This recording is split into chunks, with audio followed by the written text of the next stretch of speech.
नमस्कार, स्वागत है आपका द न्यूज पर। मैं हूं आपके साथ शिप्रा सैनी।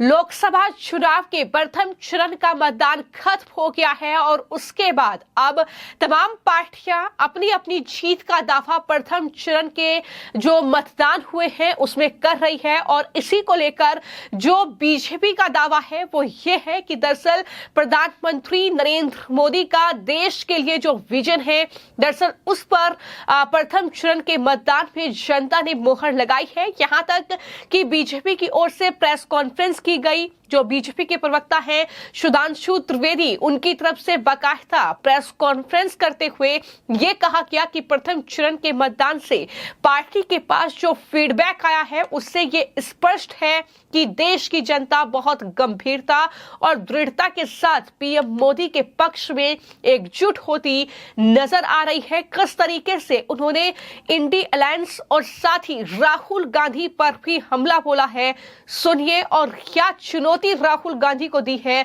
वो भी सुनिए। लोकसभा चुनाव के मतदान का प्रथम चरण संपन्न हुआ।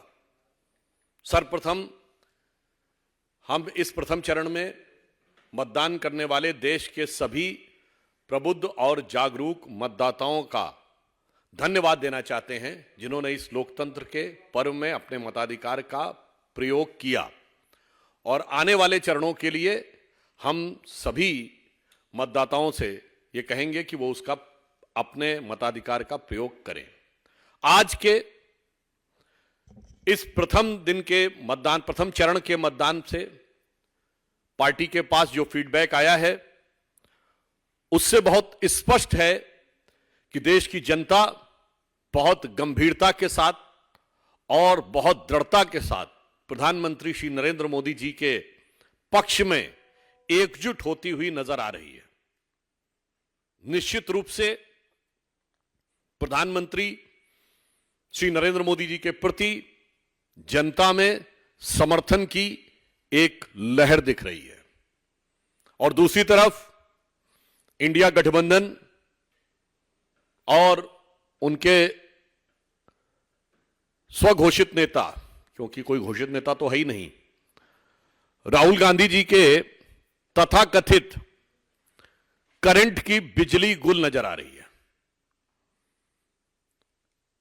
नफरत की दुकान के कोई भी सामान प्रभावी होते नजर नहीं आ रहे हैं।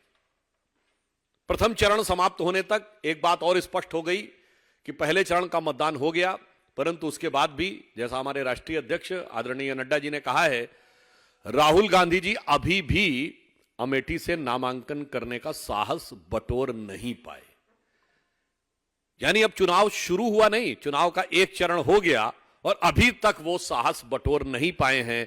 ये आगाज ये बताता है चुनाव का कि अंजाम क्या होने वाला है, इसका अनुमान सहज ही लगाया जा सकता है। हम कह सकते हैं कि देश के भिन्न भिन्न अंचलों में आज जिन 102 सीटों पे मतदान हुआ है उसमें मतदान की जो मनोभाव दिखा है वो एक मजबूत, निर्णायक सरकार प्रधानमंत्री श्री नरेंद्र मोदी जी के नेतृत्व में देने के लिए बहुत दृढ़ता के साथ और गंभीरता के साथ उठता हुआ नजर आया है। और हम आश्वस्त हैं कि इस प्रथम चरण में पिछली बार से कहीं अधिक सीटें हम जीतकर अपने विजय के अंतर को प्रभावी और निर्णायक ढंग से बढ़ाने में सफल होंगे। और एक लंबी छलांग हम उन राज्यों में मारने जा रहे हैं जहां अभी तक हमें अपेक्षाकृत रूप से उतना महत्वपूर्ण नहीं माना जाता था। तो मैं आपको जानकारी दे दूं कि 21 राज्यों और केंद्र शासित प्रदेशों की कुल 102 सीटों पर पहले चरण में मतदान हुआ और शाम 7 बजे तक ये 3% मतदान हुआ है। हालांकि पिछले जो 2019 का चुनाव था उसके मुकाबले ये जो मतदान का परसेंटेज है ये थोड़ा कम रहा, लेकिन जिस तरीके से मतदान हुआ है उसके बाद जो फीडबैक तमाम अलग अलग पार्टियों को मिल रहा है उसके बाद एक बार फिर से ये सियासी बवाल शुरू हो गया है। लेकिन इसको लेकर जो उत्तर प्रदेश के मुख्यमंत्री हैं योगी आदित्यनाथ, उनकी तरफ से भी एक बड़ा बयान दिया गया है और योगी आदित्यनाथ ने ये साफ तौर पर कहा है कि जीत उनकी हो रही है। लेकिन वहीं पर जो बीजेपी के नेता हैं अमित मालवीय, उन्होंने एक बड़ा दावा कर दिया है कि पहले चरण के मतदान में बंगाल में बीजेपी को 3 सीटें और टीएमसी 0 पर सिमट रही है। ये दावा उन्होंने पहले चरण के मतदान के बाद कर दिया है।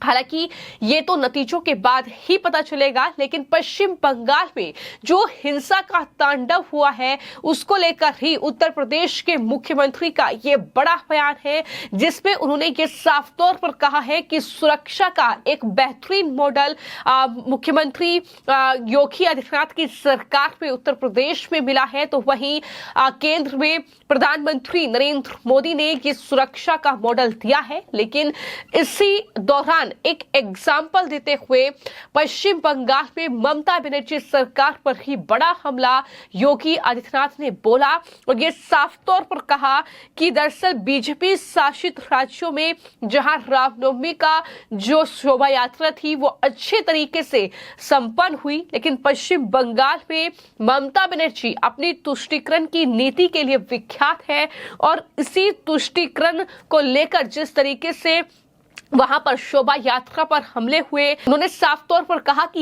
ये शोभा यात्रा पर हमला नहीं है, सिर्फ ये सनातन पर हमला है। ये बड़ी बात मुख्यमंत्री योगी आदित्यनाथ की ओर से कही गई और ममता बनर्जी पर उन्होंने हमला बोला, क्योंकि तस्वीरें ये बता रही हैं कि पश्चिम बंगाल में जब जब चुनाव होते हैं या पश्चिम बंगाल में चुनाव भी ना हो तब भी वहां पर इस तरीके से जो कानून व्यवस्था है वो पूरी तरीके से धराशायी नजर आती है। वहां पर गुंडागर्दी साफ तौर पर टीएमसी कार्यकर्ताओं की देखने को मिलती है और एक बार फिर से यही तस्वीर देखने को मिली है, जिसको लेकर सीएम योगी आदित्यनाथ ने क्या कुछ कहा है, सुनिए। देखिए, लोकतंत्र के महापर्व में कल उत्तर प्रदेश की 8 सहित देश के 21 राज्यों की 102 लोकसभा सीटों पर चुनाव संपन्न हुए हैं। अब तक के जो रुझान है वह इस बात को बहुत ही स्पष्टता के साथ प्रदर्शित करते हैं कि पूरे देश के अंदर आम जनमानस का जो मत है वह फिर एक बार मोदी सरकार के लिए प्रचंड रूप से सामने आ रहा है। स्वाभाविक रूप से प्रधानमंत्री मोदी जी के नेतृत्व में इस देश के अंदर सुरक्षा का जो बेहतर माहौल प्राप्त हुआ है वह अद्भुत है, अभिनंदनीय भी है। न केवल देश के अंदर बल्कि आधी आबादी तो पूरी तरह मोदी जी के सुरक्षा के इस मॉडल को अंगीकार कर रही है और उसी का परिणाम है कि प्रधानमंत्री मोदी जी के नेतृत्व में देश के अंदर जहां एक सुरक्षित माहौल के साथ साथ सुशासन का एक मॉडल दुनिया के सामने भारत ने दिया है, वहीं भारतीय जनता पार्टी शासित राज्यों ने भी मोदी जी के नेतृत्व में, उनके मार्गदर्शन में सुरक्षा का एक बेहतर मॉडल देने का कार्य किया है। आपके सामने एक उदाहरण पर्याप्त है। अभी रामनवमी का आयोजन संपन्न हुआ है। भारतीय जनता पार्टी शासित सभी राज्यों में रामनवमी के उत्सव और शोभा यात्राएं सकुशल संपन्न हुई।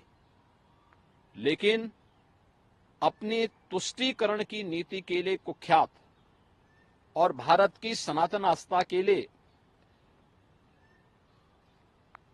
वेस्ट बंगाल की टीएमसी की सरकार के कारण वहां पे रामनवमी के जुलूसों पर, शोभा यात्राओं पर हमले हुए हैं। यानी सनातन आस्था को आहत करने की किस हद तक की कुछ चेष्टाएं हो रही हैं, यह एक बार फिर से वहां देखने को प्राप्त हुआ है।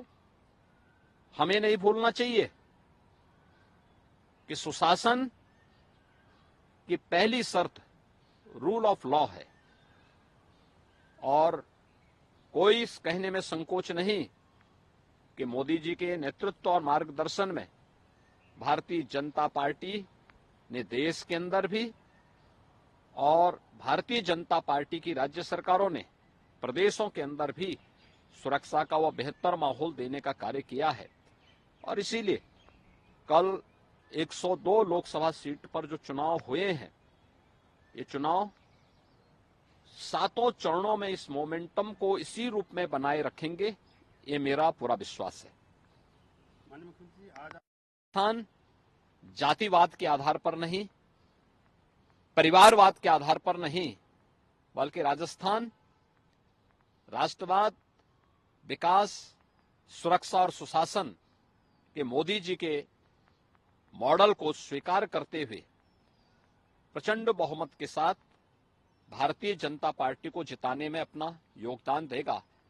और राजस्थान में आज मुझे इस लोकसभा चुनाव के दौरान दूसरे चरण में भी यानी दूसरी बार अब जाने का अवसर प्राप्त हो रहा है।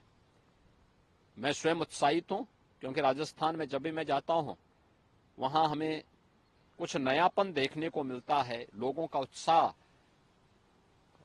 जो है एक नए स्वरूप में देखने को मिलता है और मुझे पूरा विश्वास है कि राजस्थान ने गत लोकसभा चुनाव में 29 सीटें भारतीय जनता पार्टी को दी थी, 100% परिणाम दिया था। इस बार भी 100% परिणाम राजस्थान भारतीय जनता पार्टी के पक्ष में देगा। तो साफ तौर पर उत्तर प्रदेश के मुख्यमंत्री योगी आदित्यनाथ से लेकर देश के प्रधानमंत्री नरेंद्र मोदी और इसी के साथ बीजेपी की ओर से जो प्रेस कॉन्फ्रेंस की गई है, उसमें उन्होंने साफ तौर पर पहले चरण में जो 102 सीटों पर मतदान हुए हैं, उन 102 सीटों को लेकर ये साफ तौर पर कहा है कि फीडबैक ये बता रहा है कि चुनाव परिणाम जो है पहले चरण के मतदान के बाद वो हमारे पक्ष में है।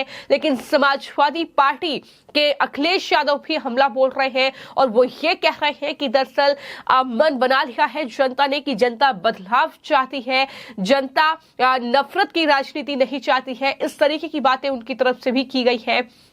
लेकिन कुल मिलाकर मुख्यमंत्री योगी आदित्यनाथ ने जवाब देते हुए ये कहा कि जातिवाद के आधार पर नहीं, परिवारवाद के आधार पर नहीं, ये चुनाव जो है विकास के आधार पर होगा, विजन के आधार पर होगा। ये साफ तौर पर उनकी तरफ से कहा गया है। तो कुल मिलाकर पहले चरण के मतदान के बाद कुछ इस तरह की तस्वीर देखने को मिल रही है। हालांकि पश्चिम बंगाल में अगर बात की जाए तो ममता बनर्जी वहां पर वोटर्स को किस तरह से डराने और धमकाने का काम कर रही है, उनकी सरकार, उनके नेता ये साफ तौर पर तस्वीरें बता रही है। और ममता बनर्जी तो यहां तक कह चुकी है कि बंगाल में वो एनआरसी की परमिशन बिल्कुल नहीं देगी, मेरे रहते हुए सीएए पश्चिम बंगाल में लागू नहीं होगा। और ये तमाम बातें जो है ममता बनर्जी कह रही है और ये कह रही है कि अगर टीएमसी को वोट नहीं देंगे तो नागरिकता छिन जाएगी। इस तरह का भ्रम आम जनता के मन में डाला जा रहा है और इस तरीके से वोट हासिल करने का यह हथकंडा पश्चिम बंगाल में ममता बनर्जी अपना रही है। लेकिन फिलहाल देखना होगा कि अभी 6 चरण का मतदान बाकी है, अभी तमाम सीटें बाकी हैं। तो ऐसे में चुनाव नतीजे 4 जून को आएंगे, तब देखना होगा कि जीत इस हिंसा की होती है या फिर जीत बीजेपी के विजन की होती है। फिलहाल आपकी इस पूरे खबर को लेकर क्या राय है, हमें कमेंट बॉक्स में जरूर लिखें। धन्यवाद।